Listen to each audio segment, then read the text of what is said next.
సుమన్ గిల్కి సంబంధించి ఆయన ఫిట్నెస్తో మళ్ళీ బ్యాక్ వచ్చాడంటారా సార్?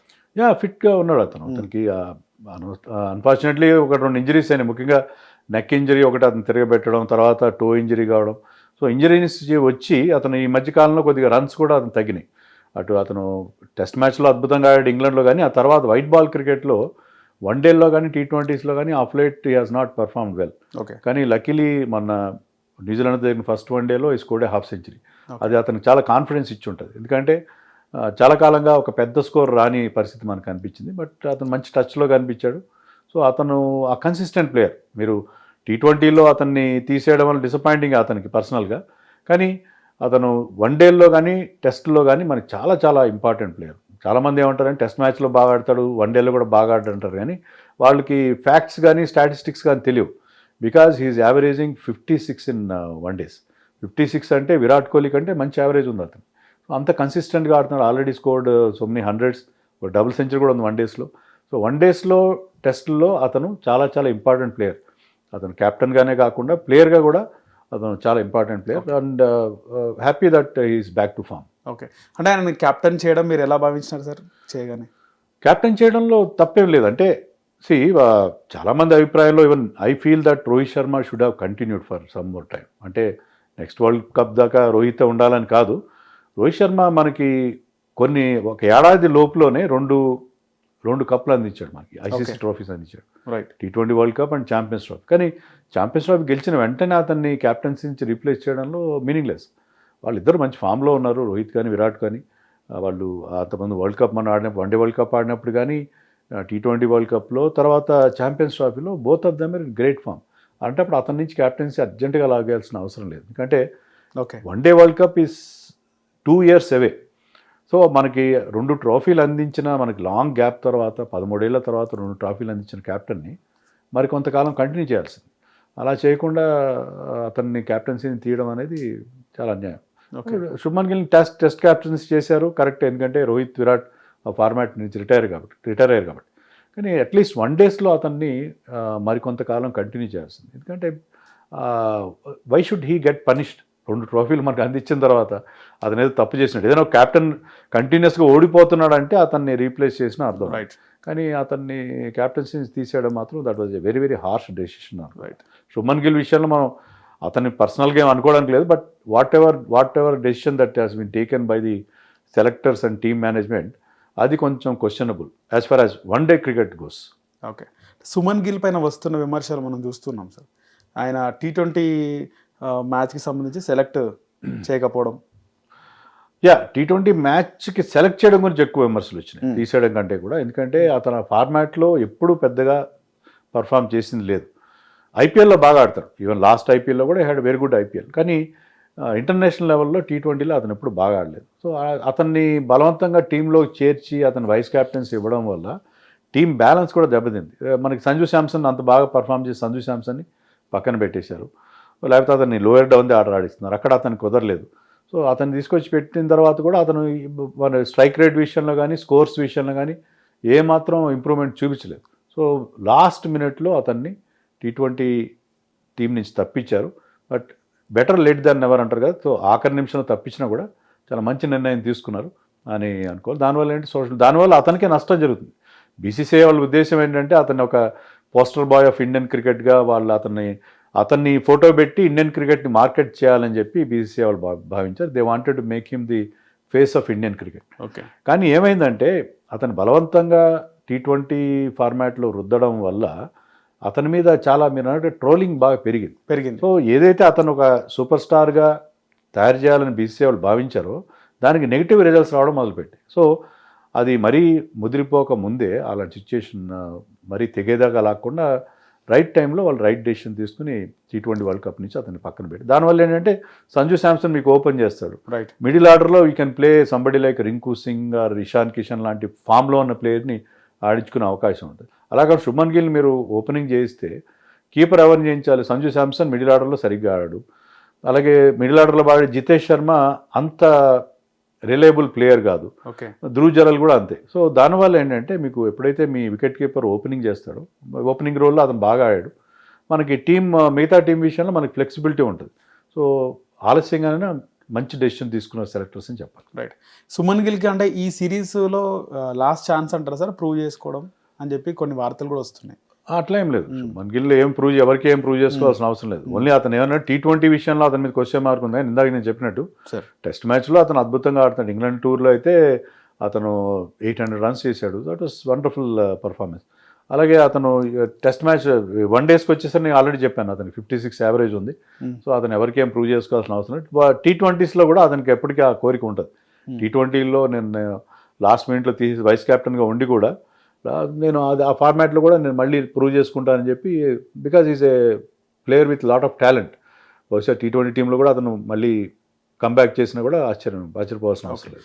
ఇవన్నీ ట్రోలింగ్ కొంతమంది క్రియేట్ చేస్తారంటారా సార్ ఈ సోషల్ మీడియా ఇన్స్టాలో ఇలా ప్లేయర్స్ పైన ట్రోలింగ్ అని రకరకాల వీడియోస్? ఒకటి నరేష్, ఇప్పుడు ఎలా అయిపోయిందంటే ఈ ట్రోలింగ్ కానీ లేకపోతే సోషల్ మీడియాలో వచ్చే ఏ ఫీలింగ్ అయినా, సోషల్ మీడియాలో ఏదైనా వైరల్ అయిందంటే అది నిజంగా వైరల్ అయిందా లేదా దాన్ని ఆ రకంగా సృష్టిస్తున్నారు. అది స్పోర్ట్సే కావచ్చు, మరే ఫీల్డ్ అయినా కావచ్చు. ఎందుకంటే ఇప్పుడు స్పోర్ట్స్లో కూడా మనం చూసుకుంటే ఈ టాప్ క్రికెటర్స్ అందరికీ ఒక పిఆర్ టీమ్స్ ఉంటాయి. ఎలా అయితే పొలిటికల్ పార్టీస్కి పిఆర్ టీమ్స్ ఉంటాయో, సెలబ్రిటీస్ వాళ్ళకి ఒక సోషల్ మీడియా యూనిట్ ఉంటుంది, ఒక పిఆర్ టీం ఉంటుంది. వాళ్ళ ప్లేయర్ని రకరకాలుగా ప్రమోట్ చేస్తారు. అలాగే ఇన్ఫ్లుయెన్సర్స్కి డబ్బులు ఇచ్చి వాళ్ళ ప్లేయర్ని ప్రమోట్ చేయించుకుంటారు. ఇలా రకరకాలుగా ఎలాగైతే ఒక ప్రోడక్ట్ని ప్రమోషన్ చేస్తారో ఆ రకంగా ప్లేయర్స్ని కూడా వాళ్ళు ప్రమోట్ చేసుకుంటున్నారు.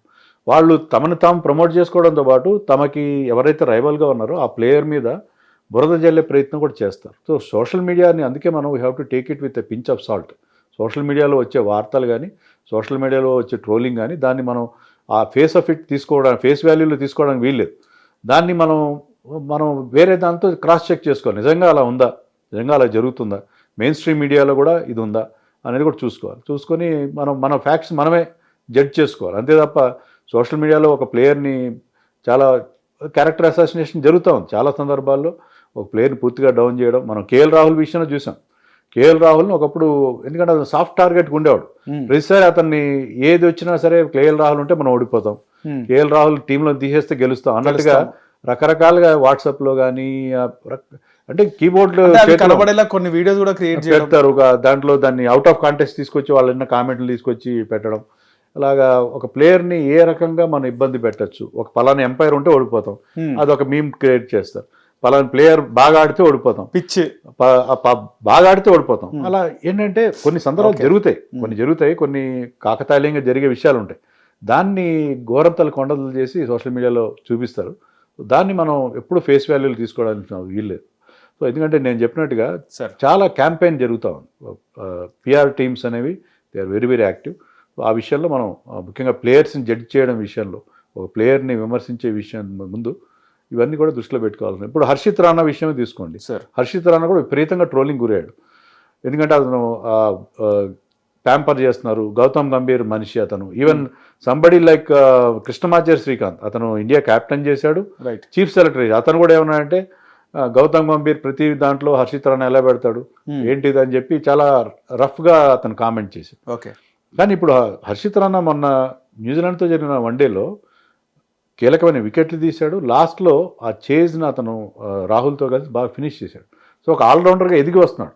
సో నిజంగా అతను అప్రిషియేట్ చేయాలి. ఎందుకంటే అతనికి విపరీతమైన ట్రోలింగ్ గురవుతున్నా సరే అవన్నీ కూడా పక్కన పెట్టి, అవుట్ సైడ్ నాయిస్ పక్కన పెట్టి హీ హాస్ బిన్ పర్ఫార్మింగ్. వన్డేల్లో కానీ T20లో బాగా పర్ఫామ్ చేస్తున్నాడు. మనకు కావాల్సినది అదే కదా, మనం కోరుకునేది ఏంటంటే ఒక ఫాస్ట్ బౌలర్, బ్యాటింగ్ కూడా బాగా చేయగలగాలి. అతనికి అన్నీ ఉన్నాయి. అతని దగ్గర పేస్ ఉంది, మంచి హైట్ ఉంది, and is very strongly built. So అతను న్యూ బాల్తో బౌలింగ్ వేస్తాడు, ఓల్డ్ బాల్తో కూడా బౌలింగ్ వేస్తాడు. మంచి స్లోయర్ వన్స్ ఉన్నాయి అతని దగ్గర, డెత్లో కూడా మంచి బౌలింగ్ వేయగలడు, బ్యాటింగ్ కూడా బాగా చేస్తున్నాడు. సో ఒక ఆల్రౌండర్గా అతను ఎదిగి వస్తున్నాడు. ట్రోలింగ్ చేస్తుంటే నిజంగా అదంతా తట్టుకొని అతను రావడం అనేది నిజంగా it's a great thing. Right. నిజంగా గౌతమ్ గంభీర్ ఇంకా ఆ విధంగా జలాయిస్తున్నాడా సార్? అంటే ఆయన అనుకున్నది జరగాల సెలక్షన్లో కానీ, ఆయన అనుకున్న వాళ్ళే జరగబోయే మ్యాచెస్లో ఉండాలా? ఇది కూడా మనం ఏంటంటే అంతా గౌతమ్ గంభీరే అతను ఒక డిక్టేటర్గా మారిపోయాడు, అతని మాట శాసనం అయిపోయిందని మనం అనుకోవడానికి కూడా లేదు. యాక్చువల్గా ఏంటంటే అతనికి మామూలు కంటే ఎక్కువ పవర్స్ ఉన్న మాట అయితే ఒక వాస్తవం. ఎందుకంటే ఇప్పుడు బీసీసీఐలో మనం చూస్తే బీసీసీఐ అధ్యక్షుడిగా మితుల్ మన్హాస్ అనే ఒక క్యాండిడేట్ పెట్టి, మితుల్ మన్హాస్ ఒక్క ఇంటర్నేషనల్ మ్యాచ్ కూడా ఆడలేదు. ఓకే. మీరు అతని ఫోటో చూపిస్తే కూడా మన క్రికెట్ ఫ్యాన్స్లో 90% people will not recognise him. So అలాంటి క్యాండిడేట్ ఏంటంటే ఒక డమ్మీని తీసుకొచ్చి బీసీసీఐ ప్రెసిడెంట్ కూర్చోబెట్టారు. బీసీసీఐ ప్రెసిడెంట్ గతంలో కూడా నాన్ క్రికెటర్స్ ఉన్నారు, ఓకే, కానీ వాళ్ళు ఏంటి అడ్మినిస్ట్రేటర్స్. అంటే వాళ్ళు బిజినెస్ పరంగా కానీ లేకపోతే క్రికెట్ అడ్మినిస్ట్రేషన్లో కానీ బాగా పండినవాడు. సో వాళ్ళకి ఆ క్రికెట్ అడ్మినిస్ట్రేషన్ బాగా తెలుసు. ఇతను కూడా జమ్మూ కాశ్మీర్ అలాంటి టీమ్స్ కొంత చేశాడు, కానీ he's not a big figure. BCCI president అంటే ఒక స్టేచర్ ఉండాలి, అలాంటి వాళ్ళు లేరు. సో దానివల్ల ఏమవుతుందంటే జైషా ఐసీసీ ప్రెసిడెంట్గా ఉన్నప్పటికీ Jay Shah is running the show BCCI విషయం. ఇప్పుడు ఎప్పుడైతే అతను ఐసీసీ లాంటి, మీరు యునైటెడ్ నేషన్స్కి వెళ్ళిన తర్వాత మీరు మీ దేశ అధ్యక్షుడికి ఉంటానంటే కుదరదు కదా. అదే రకంగా ఐసీసీకి వెళ్ళిన తర్వాత జైషాకి ఇక్కడ డైరెక్ట్ ఇన్వాల్వ్మెంట్ ఉండదు, కానీ ఇండైరెక్ట్గా he's the de facto president of BCCI అనడానికి మనకు ఉదాహరణ.